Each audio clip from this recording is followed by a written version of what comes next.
Preventing emotional and behavioral problems. At pag inisip ko po yan, it's like negotiating a slope. A slope. Pagka upwards is difficult to climb because of the force of gravity. But also, if you're going downward, it's also difficult. Also because of the same force of gravity. Hindi mo malaman kung ang mahirap ba sa bundok, umakyat o bumaba. Kasi mahirap din bumaba, nakakadulas. And preventing emotional and behavioral problems is like climbing a slope. So remember slope. Para lang natin matandaan, S-L-O-P-E. Because I like to suggest a few words that may help us prevent emotional and behavioral problems among children.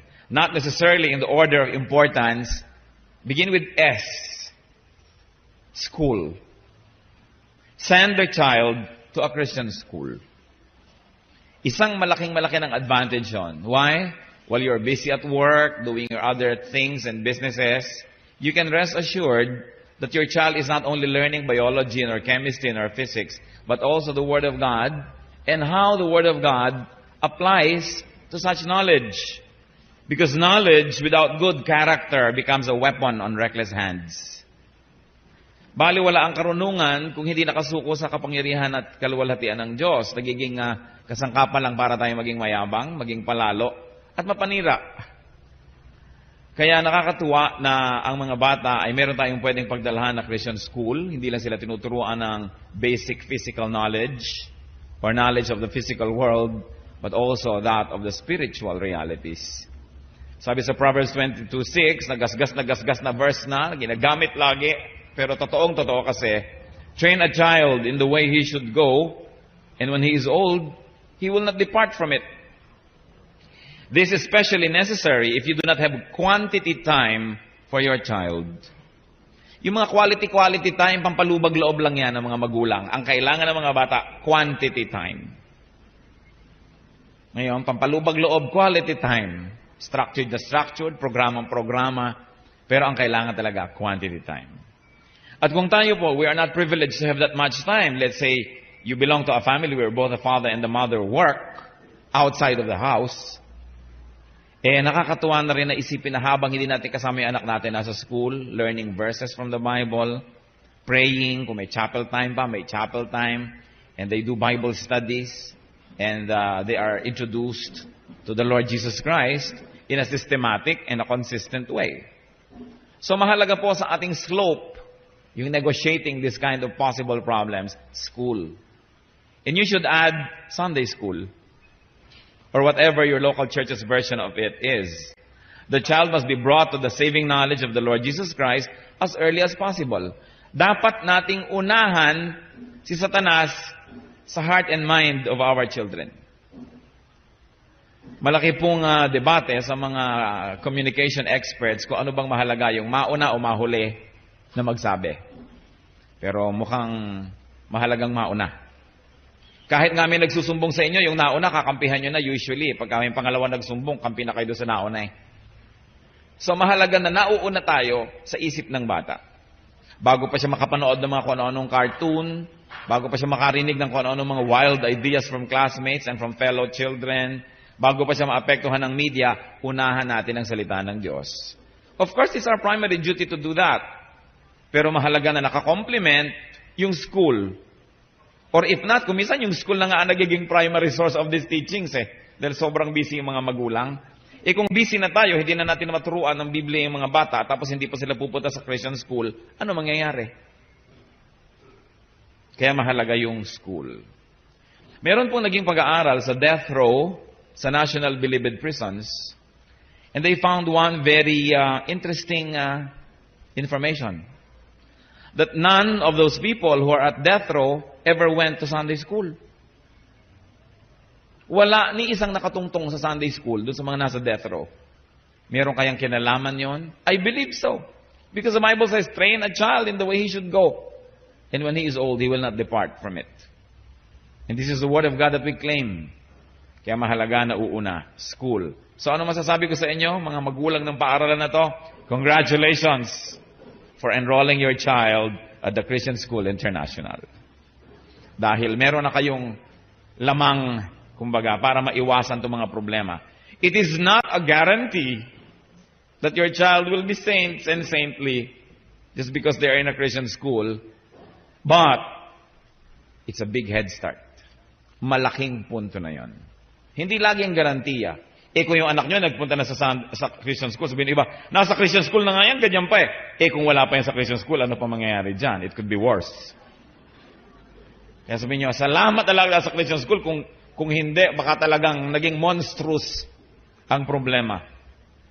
So remember, what's our word to remember? Slope. So tapos na tayo sa S. L naman. How do you prevent emotional and behavioral problems? You need a lot of love. Love. Love the child. Most behavioral problems come from being unloved or underloved. Or, parents, listen to this. From feeling unloved. Loved, pero feel nila, hindi sila loved. Because love is not love until you express it. Until you give it away. Until you operationalize this high and lofty idea. Kailangan mahal at pinaparamdam yung pagmamahal na yon. Proverbs 10:12, hatred stirs up dissension, but love covers over all wrongs. Hindi naman clear yung Proverbs kung kaninong wrong yung natakpan, nung minamahal o nagmamahal, o pareho ba. Pero ang mahalaga, love covers wrongs. Kaya kung mahal na mahal nyo nga ang anak nyo, nagkakamali kayo, madali nilang napapatawad. Sabihin nila kasi, mahal naman ako niyan eh. Nataon lang siguro, masama yung mood. Pero oras na akala ng bata, hindi mo siya mahal, kahit ang liit-liit na bagay na nagawa mong mali, lumalaki. Kasi ang interpretation niya, kasi hindi niya ako mahal, kaya siya ganyan. It's important to love, and not only to love, but to express that love. 1 Peter 4:8. Above all, love each other deeply, because love covers over a multitude of sins. The same theme. Natatakpan ng pag-ibig ang maraming pagkakamali. At hindi po ba totoo yun? Pag mahal niyo yung nagkakamali, parang ang laki-laki ng capacity niyo to forgive. Pag anak niyo ang nakabasag ng pagkalaki-laking salamin, parang, awkward kasi ang anak ko lumalaki. Subukan niyo kung katulong ang nakabasag. Kita niyo na ibig ko sabihin. Pag mahal niyo yung nakakagawa, may takip kasi mahal niyo eh. Kaya mahalaga yung may pagmamahal at pagmamahal na ipinapahayag. Proverbs 15:17. Better a meal of vegetables where there is love than a fattened calf with hatred. Nung araw kasi hindi uso yung vegetable meal. Pang mahirap lang yun, pang maralita. Ngayon kasi, na yan eh? Signature vegetables. Healthful living. Uso. Pero nung araw, pag vegetable kinakain mo, ay maralita, mahirap. Kaya ngayon mahihirap, malalakas ang katawan eh. Tama pala kinakain nila. No? Pero sabi dito, mabuti pa yung pagkain ng mahirap kaysa masarap na pagkain, pagkatapos nagbabangayan naman, nag-aaway yung mga tao doon sa hapagkainan. So mahalaga yung love, not only parental love for the children, but also parental love for each other.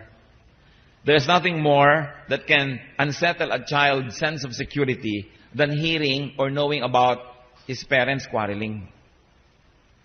Kaya yung pagmamahal ng tatay sa nanay, nanay sa tatay, napakahalaga to create a very deep sense of security in the emotion of the person. So as we have said, love must be expressed. Buti nga ngayon, ang mga magulang mas madali na mag-express ng love. Ang mga tatay can say na to their children, I love you, na hindi kinikilabutan. Nung generation namin, when we were children, ang mga tatay para mga poon. No? Hindi yan nagsasabi ng I love you. Hindi yan hihimas-himas sa'yo. Mabuti nga ngayon, madali-dali nang gawin yan. There was a time when it was so difficult for our elders to be expressive.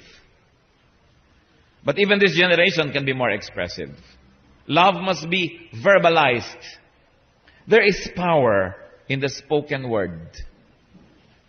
Kung hindi kayo agree dito, isipin nyo, lahat ng tao na nakasakit ng inyong kalooban, very, very deeply, hindi naman siguro dahil sinuntok kayo o sinampal kayo o sinaksa kayo, dahil pinagsabihan kayo ng masakit na salita. The power of the spoken word in the negative sense.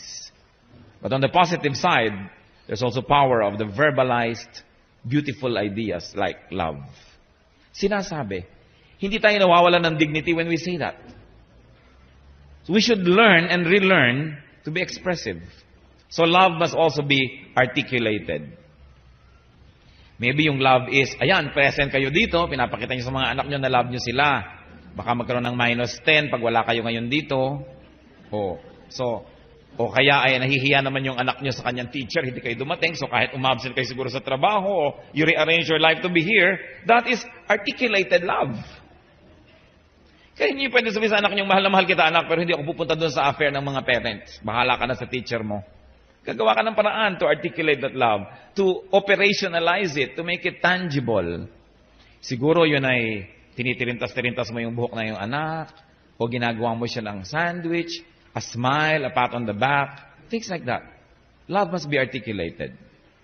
And love must be on the level, meaning love must be evenly distributed. What do we mean? Show no favoritism. Sinabi ko pong show, kasi marami mga magulang ang magsasabing, actually, no matter how much I try, meron talaga akong little favorite eh. Kaya hindi ko na sinabing don't have favorites. Ang sinabi ko na, show no favoritism. Pigil-pigilin nyo naman yung tendency nyo na sobrang i-baby yung isa, tapos hindi pansinin yung iba. Kung sakasakaling mahigit sa isa ang inyong anak. Don't show any favoritism based on age. Kasi itong una o ito huli. Paano yung mga gitna? Kaya pinakamaraming complex daw yung mga nasa gitna eh. O kaya, don't show favoritism based on gender. O lahat ng lalaki, sige, mag-basketball, maglaro ng maglaro. Yung mga babae, laban ang mga medyas itong mga lalaking ito. Magluto, maglaba, no? Don't show any favoritism based on skill or personality. So much resentment resides in a jealous heart. At sa dinami-rami po ng na-counsel lang inyong lingkod, karamihan yung may mga deep-seated anger sa kanilang kabataan, galit sa magulang dahil may paborito. Pero hindi naman ma-express. O kaya galit sa kapatid na paborito. Kaya usually pag namatay ng mga magulang, lumalabas yung mga ganyang quarrels. Ikaw na nga lagi na nang binibigyan ng nanay natin ng tiyan ng bangus. Ako puro likod na lang. Tapos ngayon ikaw na naman ang merong mana ng lupa. Ako hamburger. So makikita natin na nakatanim sa isip ng mga bata. Show no favoritism. Of course, it's always better not to have. But it's your personal business to have or not to have. I'm just asking you, if ever, don't show it. And love must be open to reciprocation. Allow the child to love you back. You don't have to be supermen and superwomen as parents. You may allow them to help you. You may show them a weak part of you. So be available to love and be loved. And be open to love and be loved. That love is shared. Hindi parang benefactor, beneficiary relationship. But it goes in a circle that you love and you're willing also to accept that kind of love. So let's go to letter O. Another way that we can prevent emotional and behavioral problems. Another system, openness.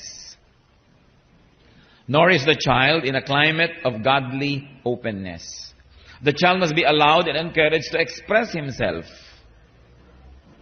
There was a time when parents were always very happy pag nagsasalita na yung anak nila. Uy, nagsasalita na siya, sabi mo, mama, papa. Tapos pag marunong na talaga magsalita, huwag kang sasagot. Huwag kang magsasalita.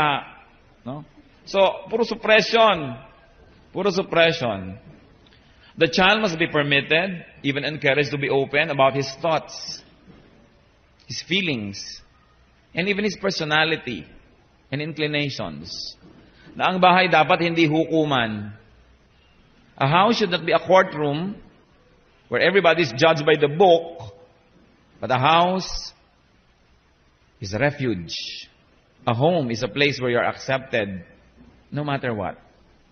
But then you begin from there, and you begin to work together to improve on things that are not truly acceptable. But you always begin with acceptance. That's what the family is for. That's what the family is all about.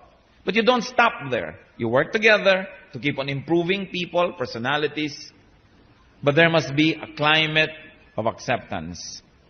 And then it will encourage openness. Marami pong mga tinanong ako ng mga theologians, yung akala natin mga napopossess by evil spirit, na iiba-iba yung boses, na iba-iba yung itsura. Akala natin lahat yun possession. Sinasabi po ng mga iba, na yung iba doon, hindi talaga demonic possession. mga sobra lang na-suppress ng childhood nila, o merong suppressed feeling hindi masabi openly, so the body makes a way to express what cannot be expressed in polite society or in polite family circles. Kaya tuloy yung tao, naiiba pa yung boses, umiikot-ikot yung mata. Pero yung hirap ang dinaranas sa mga tao dahil na-suppress sila. Especially if the parents are over-domineering. Hindi na makapagsabi ng hindi mo conform doon sa kanilang gusto. And of course, may I caution you parents, please don't force your children to become like you. Is it not going to be a horrible world if everybody's like us? So, kung doktor kayo, huwag niyo siyang pilitin. Kasi kumisan yung mga hindi natin natupad sa buhay natin, gusto sila tumupad. No? The children become the extensions of our frustrations. And we want them to become champions of the things we weren't able to do. So mag-aral ka na agriculture kasi hindi ako nakapag-agriculture.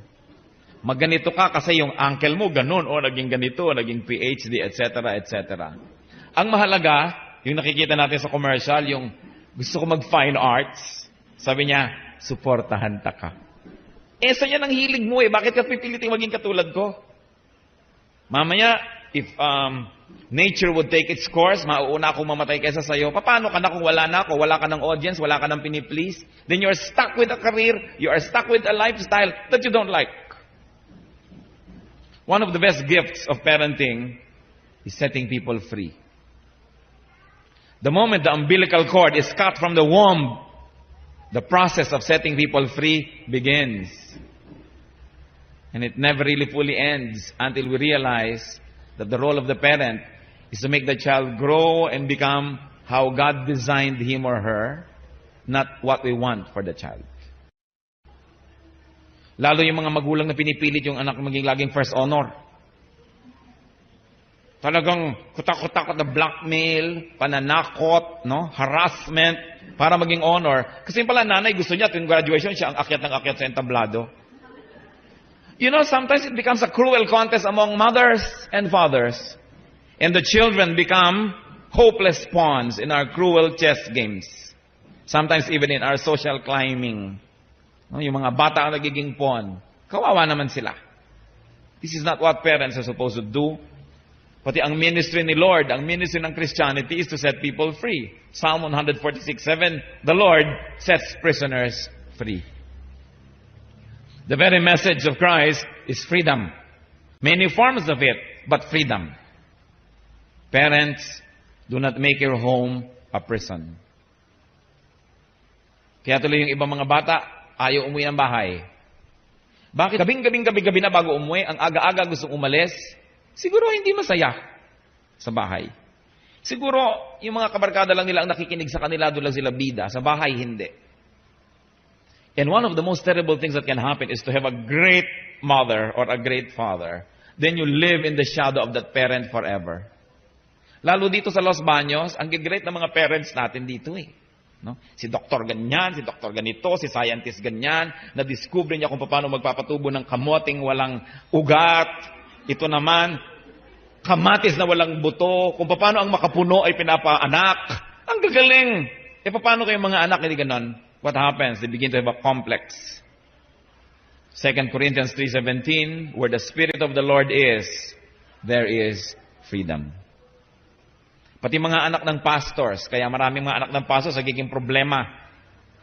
Because the church expects the children of pastors to be perfect all the time.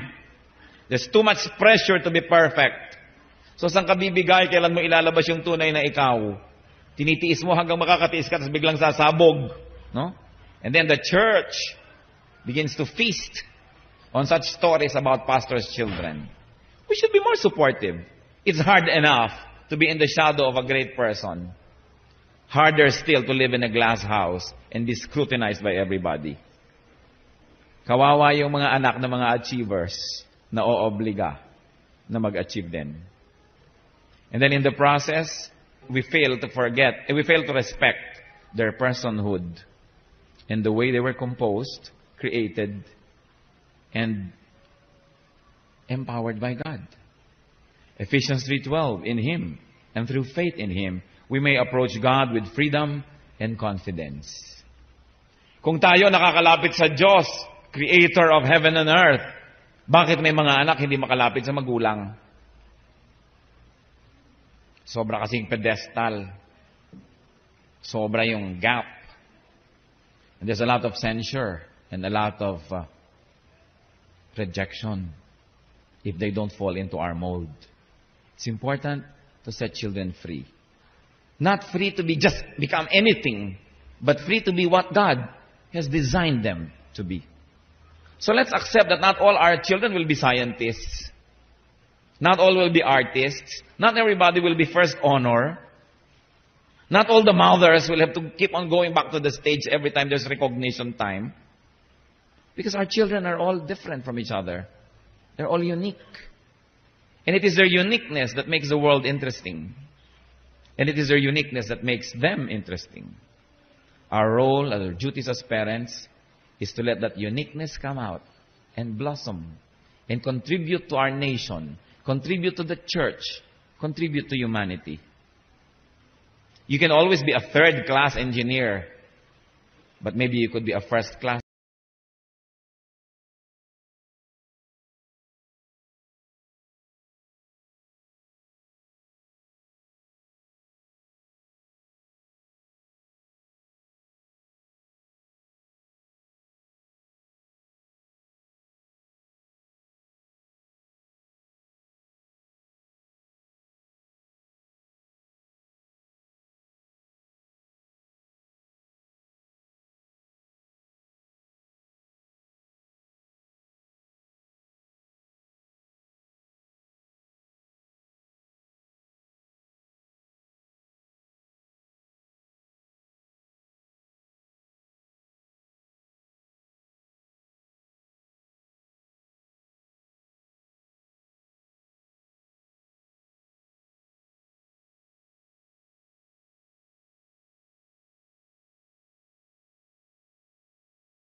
Can be a first class, whatever.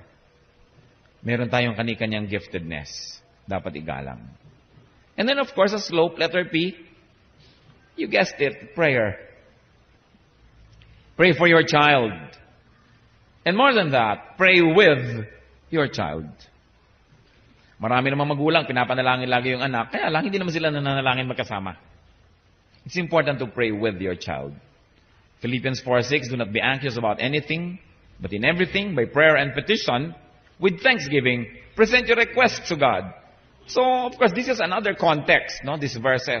But this can be stretched to apply to what we're trying to say. That you can gather your children, or your child and your spouse, and you present your requests to God together. It's different when children hear you praying. Especially when they hear you praying for them. I know one person who says that one of the most strongest influences in his life was the verbalized prayers of his mother that he heard. Colossians 4:2, devote yourselves to prayer, being watchful and thankful. Kaya mahalaga sa pamilya, meron kayong time to pray together. Ideally, every day. If you cannot be ideal, at least you can still be good, at least once a week, or as often as possible. But there must be prayer together. So what do you pray for? Pray for errors in parenting already committed. Kasi baka may magsasabi, ngayon ko lang naman narinig na don't show favoritism eh. Kasi ang nanay ko may favorite, ang lola ko may favorite. It's a tradition in our family. So nangyari na, may error na pala. Pray. Pray for God's repair and restoration. Also pray for errors that may still be committed. And pray for protection from satanic deception, influence, and control. Both for the child and for yourself. Ang laki-laki ng ating pananagutan, alam nyo, napakarami kong taong nakita na sira. Ang sumira, magulang. Hindi naman sinadya ng magulang. Sino ba namang magulang ang gigising isang araw? Of course, no parent would wake up one day and say, I will destroy my child. But sometimes unknowingly we do it. Nasisira yung personalidad ng bata. Lagi na lang siyang kulang, lagi na lang siyang mali. Nagkakaroon siya ng mga inferiority complex. Lalong-lalo kung paborito yung isa niyang kapatid. Grabing complex ang nangyayari. Parents should come together and pray a lot. What else? Sa ating slope, last letter. Example. Be a good example to your children. Sabi nung Proverbs 22 verse 6 ay ano? Train up a child in the way he should go. And then somebody twisted it a little bit, but be sure that you go that way yourself. You don't tell children where to go. You go yourself. And show them that it works. Hindi mo pwedeng sabihin sa anak mo na kailangan masipag ka, tapos ang tamad mo. Kailangan magalang ka, tapos hindi ka magalang. We go that way ourselves. 1 Corinthians 11:1, Paul said, follow my example as I follow the example of Christ. It takes someone very honest to say, follow my example. Someone very true to say that. 1 Timothy 4:12, sabi ni Paul kay Timothy as a leader, don't let anyone look down on you because you are young, but set an example for the believers in speech, in life, in love, in faith, and in purity. And if our spiritual fathers are mandated to set good examples, our biological mothers and fathers are all the more mandated to do that because we stay with our children. Kaya nga si Jose Rizal, nung sumulat siya sa mga women of Malolos, because the women were forbidden by the Spanish authorities to learn Spanish, but the women wanted to learn so that they could teach their children and they will stop becoming slaves. When the parish priest of Malolos did not permit these women, they petitioned the Governor General. They wrote the Governor General, and they got what they wanted. So Jose Rizal wrote them a letter to the women of Malolos. And he said, it is highly commendable that you are doing this. Because mothers that have slave mentality will only rear children that will become slaves also.